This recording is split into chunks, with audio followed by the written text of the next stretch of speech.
Now, and then we suddenly see it turning towards the towards Pakistan. So they say, oh, the Quetta Shura must have done it. The governor of Balkh says, it must have been the Quetta Shura, and if it's the Quetta Shura, it's the ISI. Presumption, presumption, presumption. Every time, I'm talking of the UN report that came out a little while ago, where Richard Barrett spoke, and I went to Barrett and I said, Richard, your credible sources you quote, each one when we investigate turns out to be an Afghan official. How come Afghan officials who've now joined you are suddenly God's gospel truth, and we who've been in a war with you for 40 years are not believed in? There's something wrong somewhere. And so the Secretary... Just let me finish yes. that. And then you get to another point.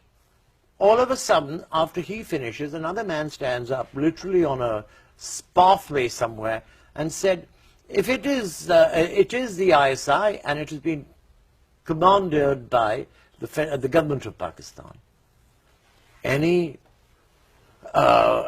jackal hooting in Afghanistan suddenly becomes credible evidence. And Pakistan is, after all these years, we've given you the maximum renditions. We've given you, do you know in New York why nothing happened on the 11th of May? I beg your pardon, on the 11th of September? Because you gave us a list saying, we think these 3 people, help us find them, may attack New York. We went out of the way. On the 5th of September, they were handed over to you, and the Americans announced from Washington, and the White House said, fantastic, we've got the people that could have harmed us, and by God's grace, nothing happened. Maybe there were others who couldn't do anything. But 3 key people were handed over, if you remember, yes, on the 5th of September. Did you get thanked for it? No.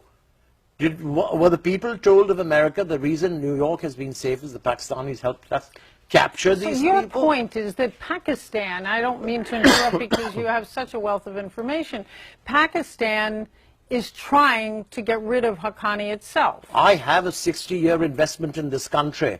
I have given the best of my country to this country.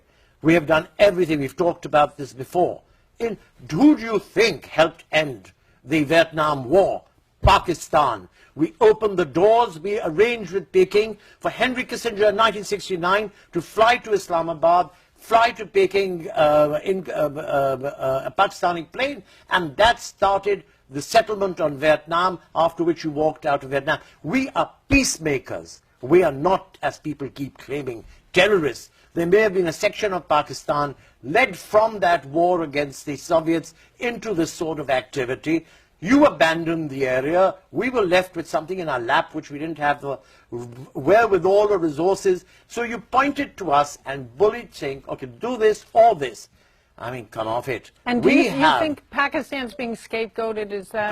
Pakistan has been a scapegoat. Listen, my dear, we may have 2% or 3% or 5% of those people that are flashed on Wall Street Journal, New York Times, and Washington Post every morning. What about the rest of us who try to live in peace? What about the rest of us who's trying to make a go of Pakistan? What about the rest of us who respect our relationships with you people? There is a diaspora of 2 million Pakistanis in America. If there was one chap who tried to do mischief in Times Square who was not even a Pakistani, he was an American citizen, how could you blame Pakistan? What about the 1,999,999? What about them? What about all of us who contribute to the arts, to the various aspects of America which you tend to overlook? For God's sakes, let's be fair. So tell me, I wish we could talk all afternoon. Tell me, I appreciate it. What is your message in terms of how can the United States get rid of this Pakistani insurgency, at least the part that's the Haqqani network? In other words, drones, bombing, negotiation. I hate to be so specific, but what's your advice? You know, what I say to you is, let's be clear about one thing. I don't know what got Admiral Mullen started to talk at this late stage, but if I was a president of a country, and one of my underlings, after retiring from duty or on the eve of retirement, suddenly said, blah, blah, blah, the first question I would have asked, you were 5 years or 8 years or 10 years, whatever, 4 years in that post. If you didn't report it then, I would say that is absconding from duty, isn't it? Well, the Defense Secretary, Leon Panetta, has now backed off that a bit and said they want Pakistan to help fight. Do you think but Pakistan is still helping to fight, my dear. We're not about to lose our investment in America. Despite everything you do. Oh, President Karzai went to Afghanistan. Why did he go to Afghanistan? Because the battle in his mind is over. Having lost Rabbani, having lost even his own brother, he has now tied back towards the Americans a little more conveniently with Abdullah, who said, go to India. We love the Indians. We're talking to the Indians. We're going to try and make peace between India and Pakistan. But tell me something. I said it on television 2 days ago here to BBC. I say it to you. Whether it's the Iranians, Pakistanis, or Indians, or anyone who comes to replace the Americans in Afghanistan will not be friends. The Afghans will call them enemies. Because when the Americans helped the Afghans against the Russians, they were called friends. When they went in themselves, they were called enemies. So first I would tell every power in the region, are you willing to become an enemy? And the answer would be no. Because nobody wants to get involved in this thing. So let's put it this way. But you know, despite that, I can identify one country to you which may unfortunately still stand by you and go in, and that's Pakistan. And look how you are treating us. I am so seriously saddened and indignant on how we've been treated. You can just keep saying, oh, you've done this, oh, you've done... Don't punish Pakistan time and again. You've done it for a long enough time. For what? We have paid a price you haven't paid. 9/11 pales in comparison to the number of deaths within Pakistan for standing by your side. And you can't recognize that? What a shame, if you ask me. What a shame. Well, we will have to go to the administration to respond to that. Please do. But thank you very much. I wish we could talk all afternoon. Thank you for a very comprehensive Pamela, I discussion. reiterate, we've got to sort this problem. Ultimately, remember, when you go into battle and you look around, you find few people standing, we'll still be there. But respect us, help our economy recover. We have wasted our economy on you. It's time now that you are making these accusations, and we shall stop making these accusations. And for what? We don't want anything for ourselves. And don't keep calling us corrupt and inefficient and mismanaged. That's part of the game called Asia. And you knew all of that. You have dealt with us for 40, 50 years. We may be at an all-time low, but we're there because we have lost our own powers by sharing them with you in a war that we have, seen the rear end of.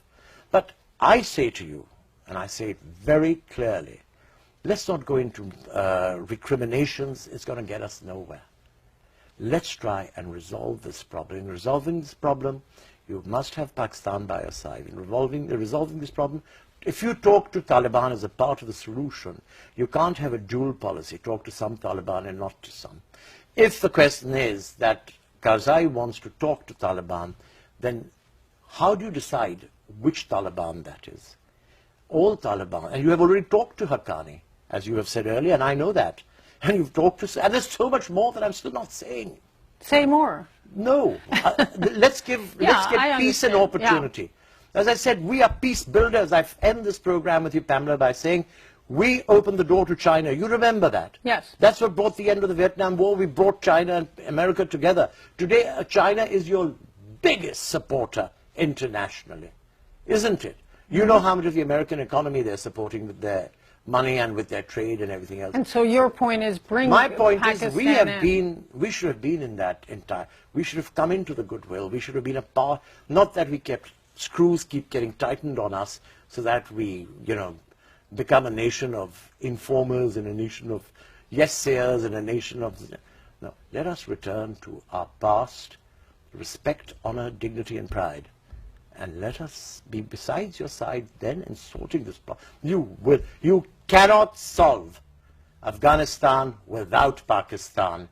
And Pakistan cannot be free of its own troubles without Afghanistan first being free of all its troubles. That is the conundrum. And on that note, and some good advice, I thank you very much for being with us. I thank Ambassador Haroon for a very insightful talk. We hope to follow up in the next few months. For CBS News, I'm Pamela Falk from UN headquarters in New York.